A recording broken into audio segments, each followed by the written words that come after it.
Student, कैसे हो? सब बढ़िया? बोलो, चैप्टर नंबर 1 के वीडियो देखे कि नहीं देखे भाई? 5-6 वीडियो हो गए, अब तो देखना ही पड़ेगा आपको। टाइम निकालेंगे तो मजा आएगी ना। तो chapter number 1, relation and function. तो लास्ट लेक्चर के अंदर हमने function, one function, onto function, bijective function किसको कहते हैं उसके बारे में स्टडी किया था। हमारा जो लास्ट एक्सरसाइज थी उसमें मैंने 1 से 7 तक के क्वेश्चन सॉल्व करवाए थे आपसे। 1 से 7 तक के क्वेश्चन में अंदर आपको वन फंक्शन और ऑन टू फंक्शन के बारे में था। फिर से आपको बता देता हूं, कोई भी function f(x) is equal to something, कुछ भी होता है, इसके अंदर आपको x की जगह पे अलग अलग वैल्यू पुट करने की डोमेन में से अलग अलग वैल्यू पुट करते हैं और उसका आंसर जो भी आता है वो डिफरेंट आना चाहिए। तो इसका मतलब ये हुआ कि ये वन फंक्शन है। और जो फंक्शन की रेंज और कोडोमेन दोनों इक्वल होते, range is equal to codomain, then f is therefore f is onto function. f is onto function and one function. ये दो टॉपिक के बारे में था। और जो फंक्शन वन और ऑन टू होता है उसको हम बाइजेक्टिव फंक्शन कहते हैं, बराबर। तो इसके अकॉर्डिंग हमने एक्सरसाइज 1.2 का क्वेश्चन नंबर 1 से 7 तक की आपसे बातें की थी। ओके। इसके अलावा मैंने आपको ये भी एक बात बताई कि कोई भी फंक्शन R पर का फंक्शन होता है, f(x) is equal to ax plus b देते हैं। वो फंक्शन के अंदर आपको f(x1) is equal to f(x2), this implies x1 is equal to x2। ये जो कंडीशन है वो सेटिस्फाई होती कि नहीं हुए वो आपको वेरीफाई करना है। और उसके बाद f(x) is equal to y suppose करके x को सब्जेक्ट बनाने का, और for every y belongs to b के according one corresponding x belongs to r such that f(x) is equal to y, वो आपको प्रूव करना है। उसके बाद कर सकते हैं कि f is onto function, और यहाँ पे लिख सकते हैं f इज वन फंक्शन। लेकिन ये बातें आपको कहाँ पे करनी है? R पर का फंक्शन हो, f(x) is equal to ax plus b, 3x plus 2, 1 minus 3x, x plus 5 upon x plus 7, उस टाइप के जो क्वेश्चन होते हैं उसके अंदर ही आपको ये कंडीशन देखने की है। और ये क्लियर? तो ये बात अच्छी तरह से याद रखना। और R पर का नहीं होता है तब हम वन के लिए तो यही लिखते हैं, x1 not equal to x2, this implies f(x1) is not equal to f(x2).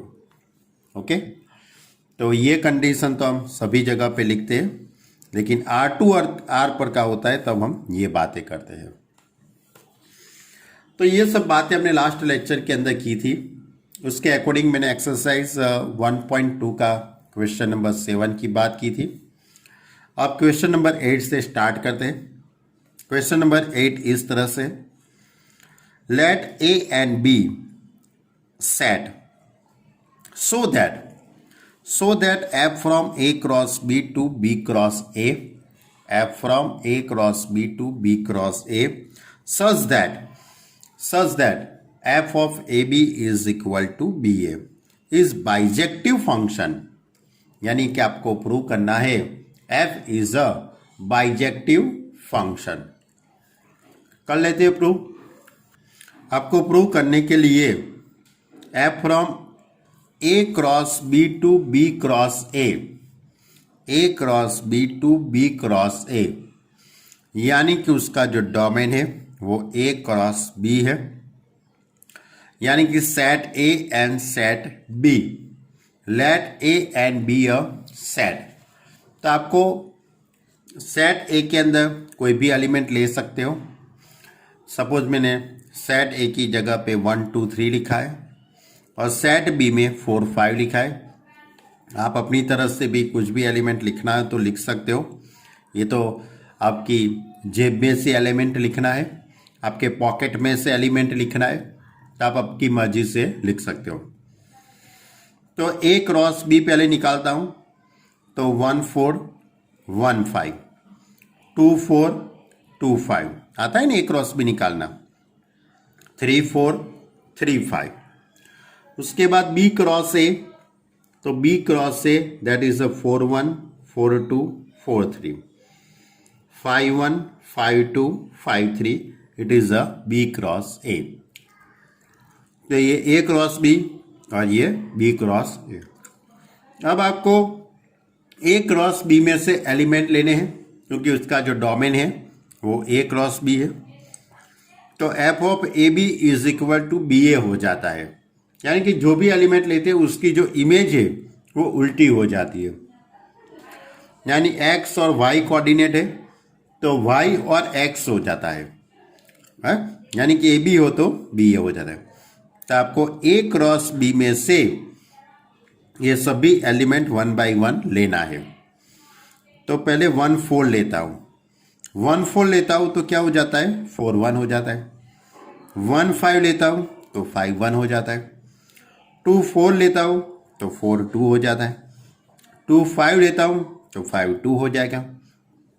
3 4 तो 4 3, 3 5 तो 5 3 हो जाएगा।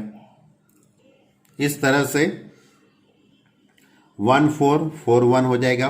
1 5 तो 5 1, 2 4 तो 4 2, 2 5 तो 5 2, 3 4 तो 4 3, 3 5 तो 5 3। यानी कि यहाँ कहीं भी कोई भी ऑर्डर पेयर रिपीट नहीं होती है। That is x1 y1 is not equal to x2 y2। This implies fx1 is not equal to fx2 y2। Therefore f is 1 1 function, यानी कि ये फंक्शन 1 1 फंक्शन है। अब इसकी रेंज, तो इसकी रेंज में 4 1 5 1 4 2 5 2 4 3 5 3, ये जितनी भी पेयर है वो सब बी क्रॉस ई की है। तो रेंज क्या होगी बी क्रॉस ए, और कोडोमेन बी क्रॉस ए ही है। कोडोमेन क्या है बी क्रॉस ए, यानी कि range and codomain are equal. Therefore here the range is equal to codomain. Range and codomain are equal. Therefore f is onto function, यानी कि f is 1 1 भी हो गया और onto function भी हो गया। 1 1 एंड n2 इसलिए कह सकते हैं कि f is a bijective function, यानी कि आपको वेरीफाई करने का था कि ये फंक्शन बाइजेक्टिव फंक्शन है कि नहीं है। चलो क्वेश्चन नंबर 9। क्वेश्चन नंबर 9 इस तरह से, let f from n to n be defined by fn is equal to n plus 1 by 2 if n is odd and n by 2 fn is a even. यदि odd number लेते n is odd तो n plus 1 by 2, और n even होते तो n by 2। Then for all n belongs to n, state whether the function f is bijective, justify your answer। ये function bijective function है कि नहीं है, और आपका जो आंसर है उसको जस्टिफाई करना है।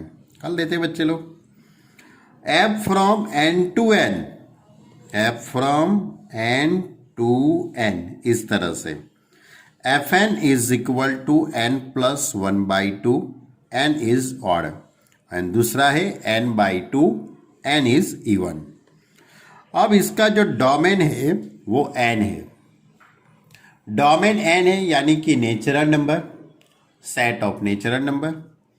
1 से स्टार्ट होते 1 2 3 4 5 6 7, तो पहले मैं 1 से स्टार्ट करता हूं। तो 1 is a odd number, therefore we are put here the fn is equal to n plus 1/2। मैं यहाँ पे n की जगह पे 1 पुट करूंगा तो 1 प्लस 1/2 यानी कि 2/2 दैट इज 1 हो जाएगा। उसके बाद 2 इवन नंबर है इसलिए मैं उसको n/2 में पुट करूंगा तो 2/2 दैट इज 1। उसके बाद 3 पुट करता हूं तो f of 3 that is 3 plus 1/2 यानी कि 4/2 that is 2। f of 4/2 is equal to 2। यानी कि आप यहां पे देख सकते हो कि सभी की इमेज रिपीट होती है। f1 का आंसर 1 है, f2 का भी 1 है, यानी कि 1 और 2 डिफरेंट है, लेकिन उसके जो आंसर है वो कैसे है, उसके जो आंसर है वो इक्वल है। यानी कि 1 is not equal to 2, this implies f1 is equal to f2। For every x1 x2 belongs to an domain x1 not equal to x2, this implies fx1 is equal to fx2. Therefore f from n to n is not 1 function, यानी कि ये function 1 function नहीं है। अब on to की बात करते हैं तो ये फंक्शन की रेंज क्या होगी, n, क्योंकि उसमें आंसर कौन से आएंगे 1 2 3 4 5, यानी कि इसकी जो रेंज होगी वो ऑलवेज नेचुरल नंबर होगी। और कोडोमेन वो तो n ही दिया है, तो range and codomain are equal, range is equal to codomain, therefore f from n to n is onto function. यानी कि ये फंक्शन बाइजेक्टिव फंक्शन नहीं होगा। क्यों बाइजेक्टिव नहीं होगा, क्योंकि 1 नहीं है। बाइजेक्टिव होने के लिए 1 भी होना चाहिए और ऑन टू भी होना चाहिए, तभी हम कर सकते हैं। यानी कि ये फंक्शन नॉट 1 एंड 1 नहीं है और ऑन टू है, इसलिए नॉट बाइजेक्टिव फंक्शन। चलो question number 10। Let a is equal to r minus 3 and b is equal to r minus 1. Consider the function f from a to b defined by fx is equal to x minus 2 upon x minus 3. Be f1 and onto function justify your answer. यानी कि f है वो 1 and onto function है कि नहीं है, उसको आपको वेरीफाई करना है, justify your answer. f from a to b function कौन सा है, f from a to b, a is equal to r minus 3 and b is equal to r minus 1। Function fx is equal to x minus 2 upon x minus 3।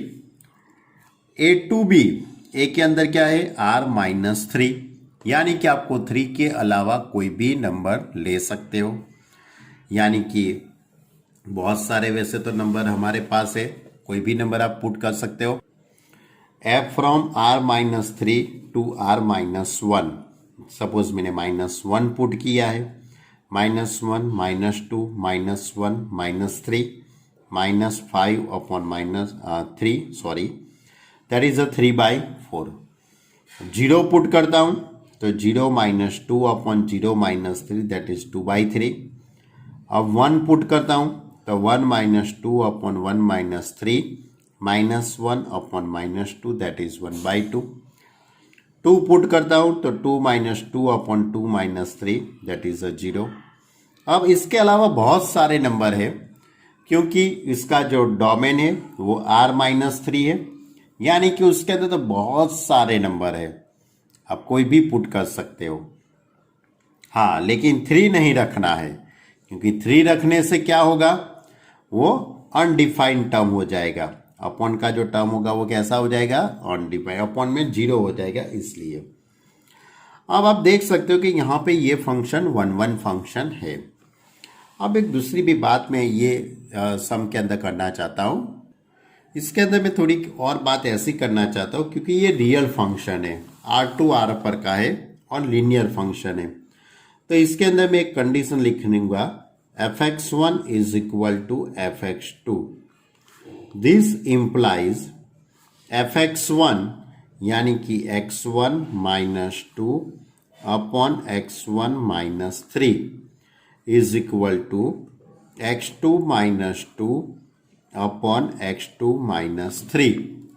अब cross multiply कर रहा हूं, तो cross multiply करूंगा तो इस तरह से हो जाएगा, x1 minus 2 into x2 minus 3 is equal to x1 minus 3 into x2 minus 2।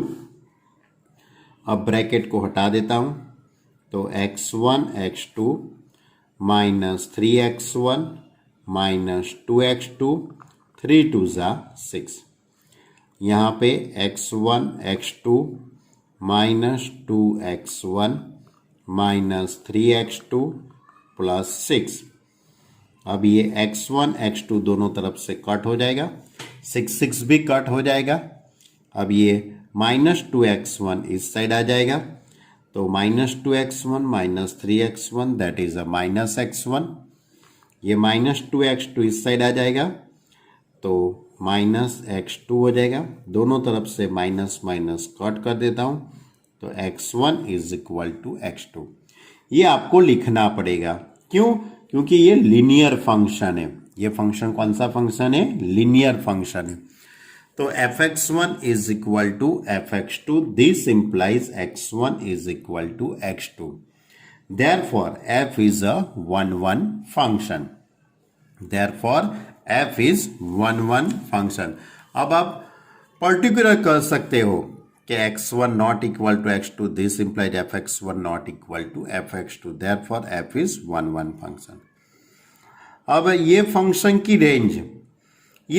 की रेंज में कभी भी 1 नहीं आएगा। आपको इसके लिए भी थोड़ा सा लिखना पड़ेगा, क्यों नहीं आएगा? तो suppose fx is equal to 1, suppose fx is equal to 1, therefore x minus 2 upon x minus 3 is equal to 1, therefore x minus 2 is equal to x minus 3, that is minus 2 is equal to minus 3. Minus 2 is equal to minus 3, it is not possible, it is not possible. Therefore ये function बराबर, ये function में इसकी range में कभी भी 1 नहीं आएगा, क्योंकि ऐसी x की कोई वैल्यू ही नहीं मिलेगी कि जिसका आंसर 1 आएगा। यानी कि ये फंक्शन की रेंज क्या होगी? r-1, और कोडोमेन वो तो दिया ही है r-1, यानी कि फंक्शन की रेंज और कोडोमेन दोनों इक्वल हो गए। Therefore f is onto function, यानी कि ये फंक्शन बाइजेक्टिव फंक्शन हुआ। ये फंक्शन कौन सा हुआ? बाइजेक्टिव फंक्शन हुआ। यानी कि आपको ये थोड़ा स्टेप अंदर ऐड करना पड़ेगा बच्चे लोग, बराबर। इसके बाद ये लिखना है और इसके बाद ये लिखना है। चलो, अब 11 और 12 नंबर के अंदर आपको MCQ दिए हैं। 11 और 12 के अंदर MCQ है इस तरह से, let f from R to R be defined as fx is equal to x raised to 4. Choose the correct answer. f from R to R fx is equal to x raised to 4. तो आपका जो function है यहाँ पे इस तरह से है बच्चे लोग, fx is equal to x raised to 4, और फंक्शन कहाँ से कहाँ तक का है? f from R to R। यानी कि आप इसके अंदर अलग अलग टाइप के रियल नंबर पुट कर सकते हो। जैसे कि मैंने x की जगह पे 0 पुट करूंगा तो 0 रेस टू 4 0 ही होगा। 1 पुट करूंगा तो 1 रेस टू 4 1, 2 पुट करूंगा तो 2 रेस टू 4 16, माइनस 1 पुट करता हूं, माइनस 1 रेस टू 4 प्लस 1, माइनस 2 पुट करता हूं, माइनस 2 रेस टू 4 16, 3 पुट करता हूँ, 3⁴ 81 27। तो आप देख सकते हो कि यहाँ कहीं भी आंसर रिपीट हो रहे हैं। बहुत सारे क्वेश्चन के आंसर रिपीट होते हैं। -1 का आंसर 1 है और 1 का भी 1 है। -2 का 16 है और 2 का भी 16 है, यानी कि यहाँ पे आंसर रिपीट होते हैं। इसलिए ये फंक्शन 1-1 फंक्शन नहीं है। अब इसकी जो रेंज होगी तो इसकी रेंज के अंदर ऑलवेज पॉजिटिव ही नंबर आने वाले हैं। R प्लस यूनियन 0 ऐसे ही आएंगे, क्योंकि इसके आंसर में कभी भी नेगेटिव आंसर तो आएगा ही नहीं। और इसकी जो कोडोमेन R है, कोडोमेन क्या है? R, यानी कि कोडोमेन और रेंज ये कभी इक्वल नहीं होगी, यानी कि range is not equal to codomain, यानी कि ये फंक्शन 1-1 भी नहीं है और ऑन टू भी नहीं है, यानी कि आपका डी ऑप्शन आंसर में आता है। ऐसा ही एक 12 नंबर का है, इसके आगे के MCQ है छोटा सा कि f from R to R fx is equal to 3x। f from R to R fx is equal to 3x। तो f from R to R यानी कि बहुत सारे रियल नंबर हो गए। डोमेन क्या है? R है, यानी बहुत सारे रियल नंबर। सपोज मैं x की जगह पे 0 पुट करता हूँ तो आंसर 0 आएगा। x की जगह पे 1 पुट करता हूँ तो 3 1 3, 2 पुट करता हूँ तो 3 2 6, 3 पुट करता हूँ 3 3 9, -1 पुट करता हूँ तो -3, -2 पुट करता हूँ तो -6। बहुत सारे नंबर आते हैं और इसमें तो कोई भी रिपीट भी नहीं होगा। देखो ये 2 का आंसर 6 आ गया, अब कोई दूसरा कोई होगा कि जिसका आंसर 6 आएगा? कभी पॉसिबल नहीं है, यानी कि सभी की image if and only if 1 ही होगी, इफ एंड ओनली 1 ही होगी सभी की इमेज। किसी का आंसर रिपीट होने वाला नहीं है। Therefore f is a 1-1 function, f is a 1-1 function. अब उसकी रेंज क्या होगी? ये फंक्शन की रेंज के अंदर सभी रियल नंबर आते हैं, यानी कि रेंज R होगी। और कोडोमेन वो भी R होगा, यानी कि range and codomain are equal. Therefore f is a onto function, यानी कि ये फंक्शन 1-1 भी है और ऑन टू भी है, कह सकते हैं ना। यानी कि 12 नंबर का जो MCQ उसमें ए ऑप्शन आता है, f is 1-1 and onto function. तो ये थी हमारी एक्सरसाइज 1.2। बच्चे लोग कौन सी एक्सरसाइज? 1.2, यानी कि हमारा जो पहला जो टॉपिक था, पहला नहीं वैसे तो दूसरा, पहला तो रिलेशन का था, दूसरा 1-1 और ऑन टू फंक्शन का था, बराबर। ये टॉपिक यहाँ पे हमने खत्म किया। इसके अकॉर्डिंग इलिस्ट्रेशन है, उसकी बात हम लास्ट में करेंगे बच्चे लोग, बराबर। लेकिन आप इसका अच्छी तरह से स्टडी कर लेना।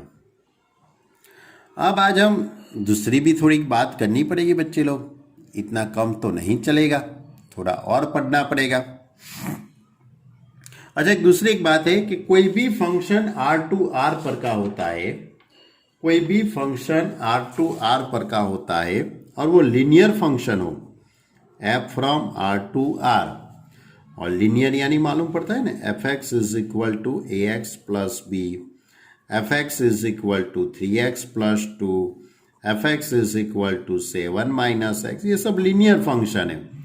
कोई भी फंक्शन R to R पर का हो और इस तरह से लीनियर फंक्शन हो तो वो फंक्शन ऑलवेज 1-1 भी होते हैं और ऑन टू भी होते हैं, बराबर।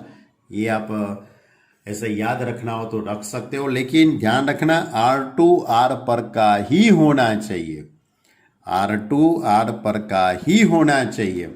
N से N होगा तो नहीं चलेगा, N to Z होगा, Z to N होगा, Q to N होगा तो नहीं चलेगा।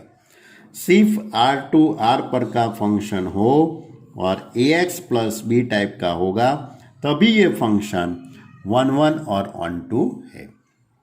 ओके, चलो तो अब हम चैप्टर का तीसरा पड़ाव लेते हैं। चैप्टर की 2 बातें हो गई, 2 टॉपिक की बात की हमने। अब तीसरा टॉपिक, हमारा चैप्टर का जो तीसरा जो टॉपिक है वो है कॉम्पोजिशन ऑफ फंक्शन। 2 फंक्शन को कॉम्पोजिशन करना है तो उसके लिए 2 बातें आपको याद रखनी पड़ेगी। एक तो उसकी कंडीशन, बराबर, तो f from a to b पर का फंक्शन है, f from a to b, और दूसरा जो फंक्शन है वो c टू d पर का फंक्शन है। एक function f from a to b और दूसरा जो फंक्शन है वो c टू d। अब यानी कि इस तरह से होगा, ये f function a to b, ये f function a to b पर का फंक्शन है, और ये फंक्शन g है, ये फंक्शन g, ये g फंक्शन है वो c टू d पर का है। तब आपको a से d पर का जो फंक्शन मिलता है, a टू d पर का जो फंक्शन मिलता है उसको हम GOF कहते हैं। यानी कि f और g का कॉम्पोजिशन, f और g का कॉम्पोजिशन को गॉफ कहते हैं, बराबर। यानी कि इसको हम इस तरह से यहाँ पे आपको पीडीएफ में ड्रॉ करना है कि f, ये f function a to b, f function a to b और g function c to d, वो c टू d पर का फंक्शन है। तो आपको a से d पर का जो फंक्शन मिलता है उसको हम GOF कहते हैं। इसको हम क्या कहते हैं? GOF। यानी कि आपका जो गॉफ फंक्शन है वो a टू d पर का फंक्शन होगा। और यदि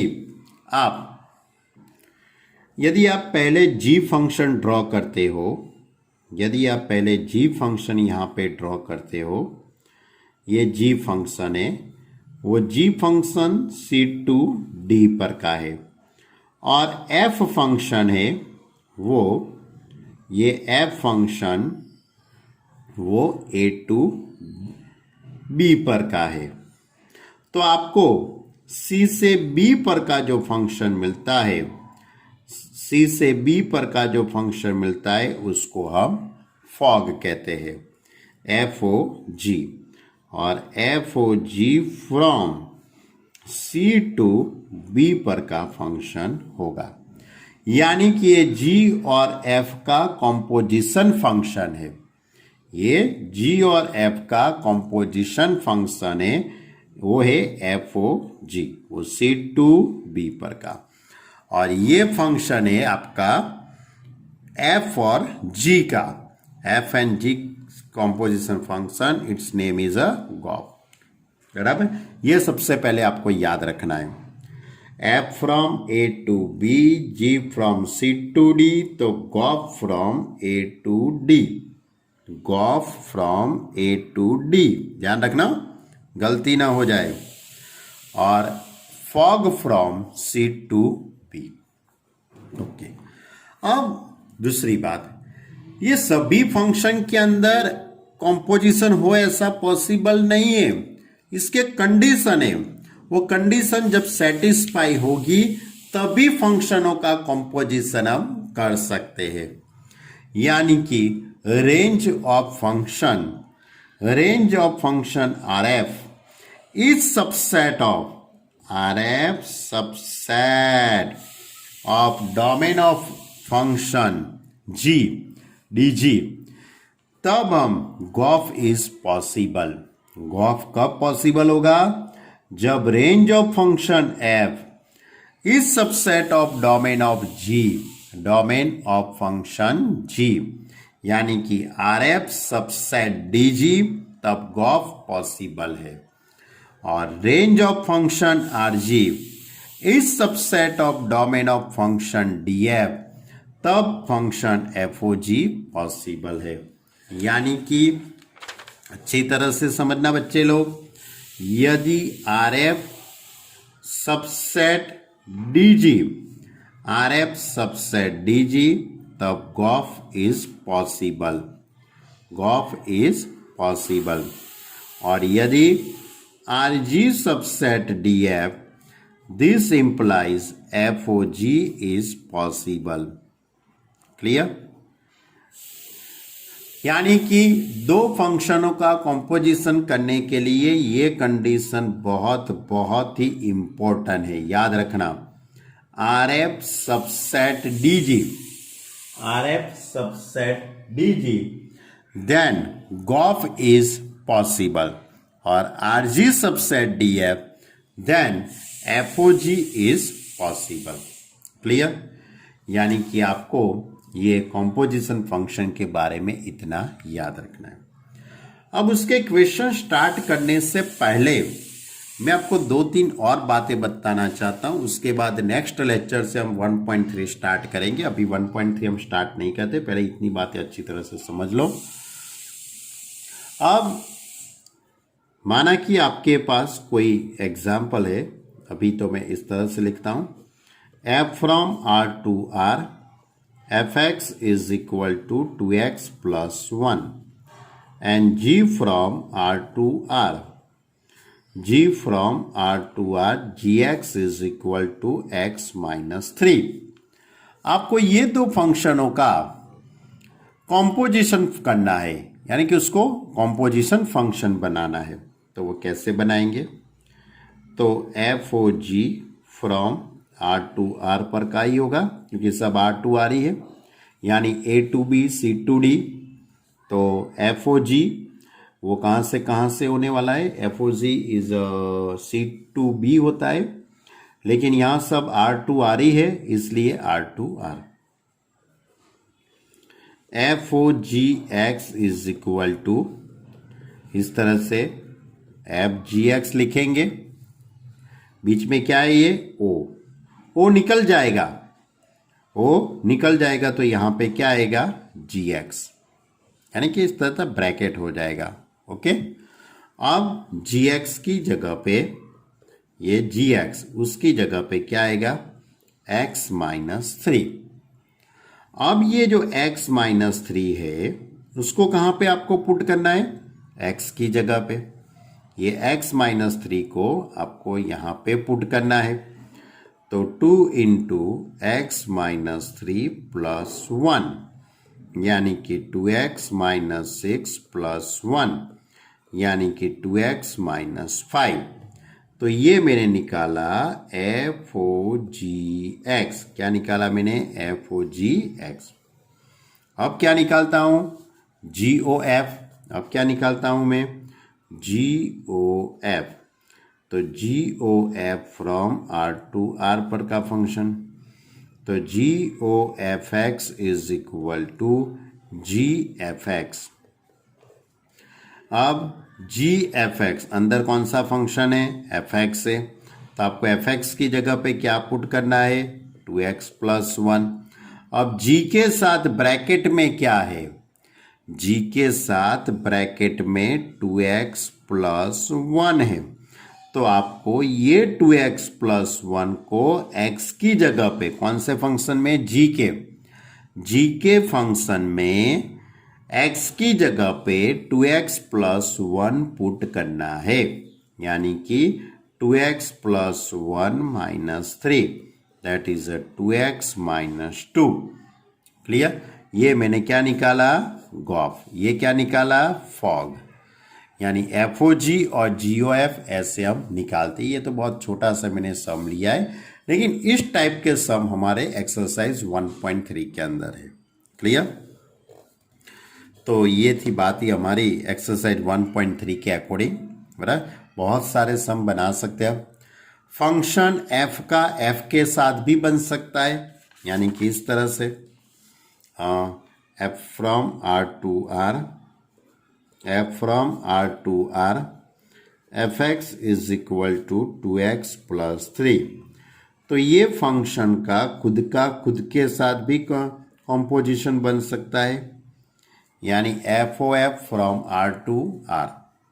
तो हम इसको इस तरह से डिराइव करेंगे, F O F X is equal to F X. अब एफ अंदर का जो एफ एक्स है उसकी जगह पे मैं 2x प्लस 3 पुट करूंगा। अब ये जो 2x प्लस 3 है, ये जो 2x प्लस 3 है उसको f के ही फंक्शन में, बाहर कौन सा फंक्शन है f, तो आपको f के फंक्शन में ही x की जगह पे पुट करना है, बराबर।